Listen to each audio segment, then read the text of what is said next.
Je, wajua Galileo na kanisa Katoliki, vita ambayo ilikuwa ni kubwa mno katika karne ya 17.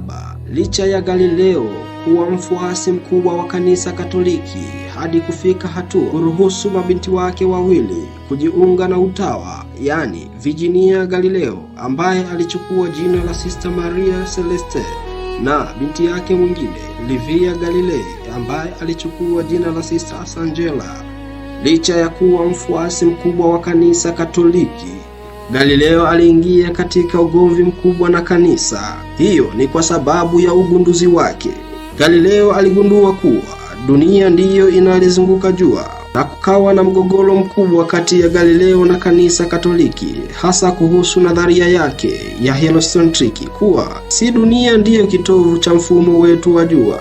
Kanisa lilisimama fundisho lake la geocentric kuwa dunia ndiyo kitovu, na hatimaye walimlazimisha Galileo aachane hadharani na nadharia yake. Mnamo mwaka 1633 akapewa adhabu ya kifungo cha nyumbani kwa maisha yake yote. Kanisa liliamini kuwa dunia imetulia katikati ya ulimwengu, huku jua na sayari nyingine zikizunguka dunia. Kanisa lilipinga ugunduzi wa Galileo likitumia Yoshua sura ya 10 aya ya 12 hadi aya ya 13 kuwa jua lilisimama.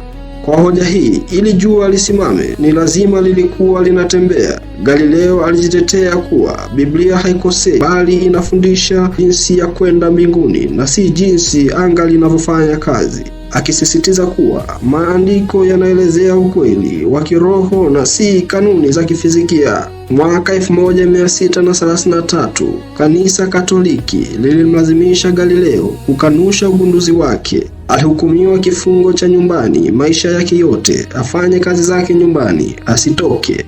Licha ya hayo yote, inasemekana baada ya kuhukumiwa alinong'ona kwamba kwa ukimya wake huu alikuwa akizidi kuambia watu wa karibu yake, lakini bado dunia inajizungusha. Mnamo mwaka 1992, baada ya miaka 355, kanisa Katoliki chini ya Papa Yohane Paulo wa pili lilikiri rasmi kuwa Galileo alikuwa sahihi na kanisa lilikosea kumhukumu. Walielezea kuwa ilikuwa ni kutokuelewana kati ya sayansi na tafsiri ya maandiko. Leo hii Galileo anaheshimika kama baba wa sayansi dunia nzima, na kanisa linakubali kuwa sayansi na imani ni marafiki wala siyo maadui. Hii ni Fahamu na Elewa TV. Mwandishi na mchambuzi ni Pascal Nombo. Tafadhali usisahau kusubscribe na kucomment.